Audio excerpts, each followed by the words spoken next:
വടകരയിൽ വലിയ വർഗീയ ചേരിതിരിവുണ്ടാക്കി അത് മുസ്ലിം ലീഗ് പ്രവർത്തകർ അവിടുത്തെ ആണ് ഉണ്ടാക്കിയെന്നുള്ളത് സിപിഎമ്മിന്റെ ആരോപണം. അത് വലിയ പഴയ നാദാപുര കലാപത്തൊക്കെ കൂട്ടുപിടിച്ചിട്ടാണ് ഇപ്പോൾ പ്രചരിപ്പിക്കുന്നത്. അത്തരത്തിലുള്ള വർഗീയ പ്രചാരണം നടത്തുന്നത് ഒരിക്കലും ഉണ്ടാവില്ല. കാരണം ലീഗിന്റെ പ്രവർത്തകർ വിഭാഗീയ വർഗീയ പ്രചരണം ഒരു കാലത്തും നടത്തൂല.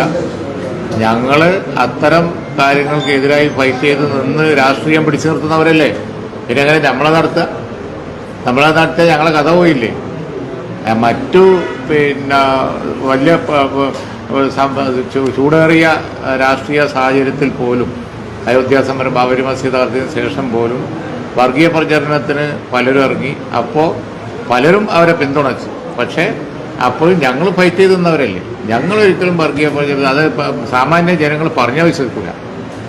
പിന്നെ ഇത് ഇലക്ഷനിൽ എന്തൊക്കെ ഉണ്ടായി എന്നുള്ളത് നമ്മൾ പരിശോധിക്കാം. ഞങ്ങൾ ഒരു പ്രവർത്തകനും അത്തരത്തിൽ ചെയ്തിട്ടുണ്ടാവില്ല, ഒരു കാലത്തും ചെയ്തിട്ടുണ്ടാവില്ല. ഞങ്ങൾ ഉറപ്പുള്ള വിശ്വാസം.